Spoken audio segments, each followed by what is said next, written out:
File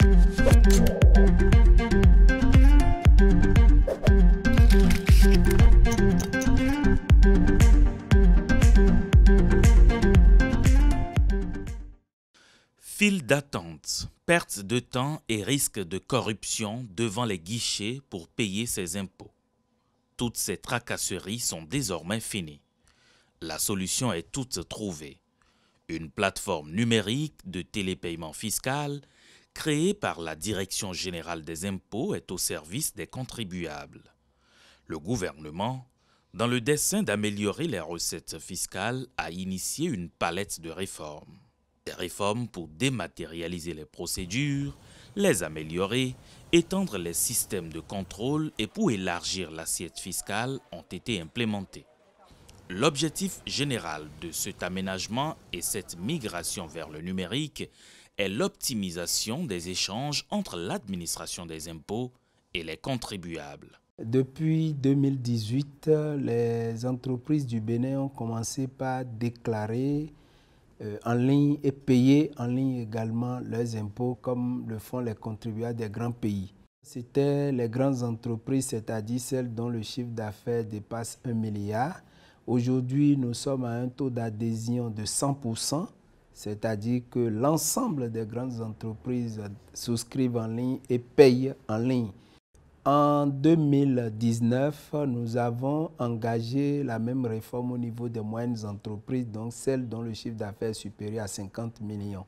Là, nous continuons la sensibilisation parce que nous sommes à un taux d'adhésion de 70%.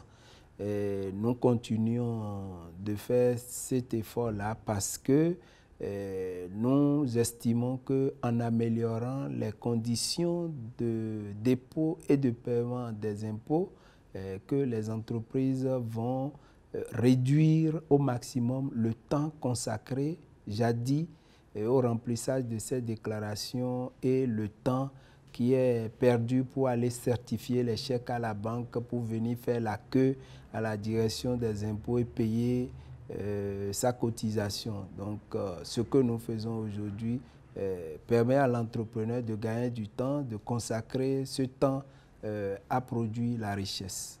Dans sa marche inexorable sur le chemin de l'amélioration du climat des affaires, le gouvernement a lancé le formulaire de déclaration unique et paiement des cotisations de sécurité sociale et impôts sur salaire en ligne. Cet outil répond à l'introduction de la télédéclaration et du télépaiement à la Caisse nationale de sécurité sociale.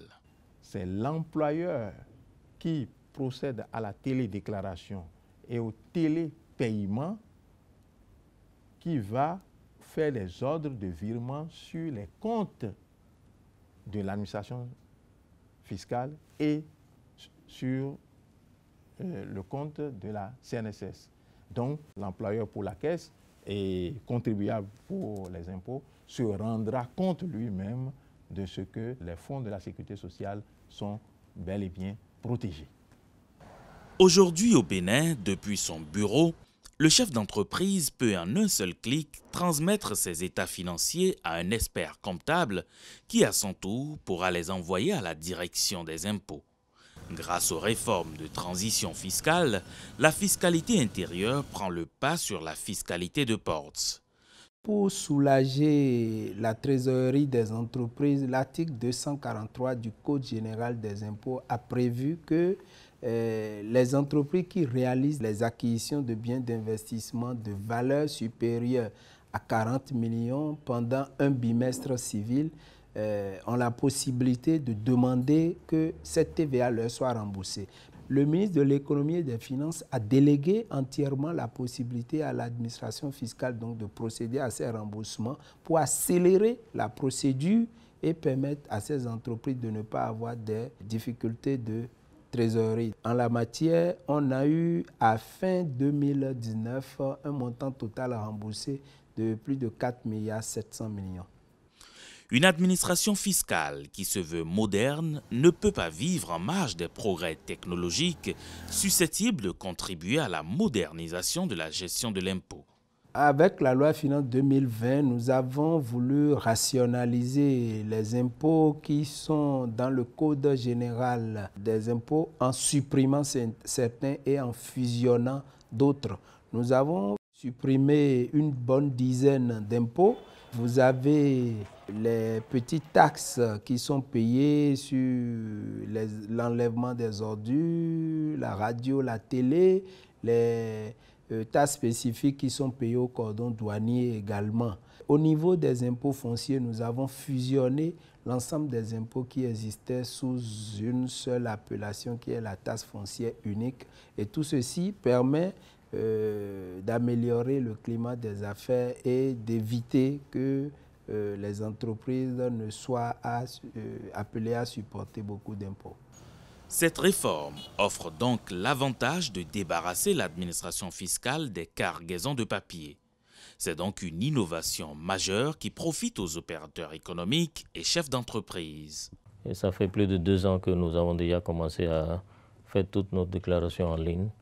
Donc les déclarations passent en ligne régulièrement et puis le paiement aussi, c'est le télépaiement par la banque. Il n'y a pas de problème à ce niveau. Ça nous facilite la vie et puis ça nous permet de suivre nos choses de près, tous les paiements qu'on a fait en ligne, parce que c'est une seule quittance unique qu'on a. Nous n'avons plus besoin de nous déplacer pour venir aux impôts avant de faire les paiements. Les dirigeants des sociétés en temps ne faisaient pas confiance aux comptables. Mais aujourd'hui, un dirigeant d'entreprise, même s'il n'est pas au pays depuis l'extérieur, il peut aller sur la plateforme, savoir les déclarations que son comptable lui a fait au cours du mois et si le paiement a été effectué ou pas.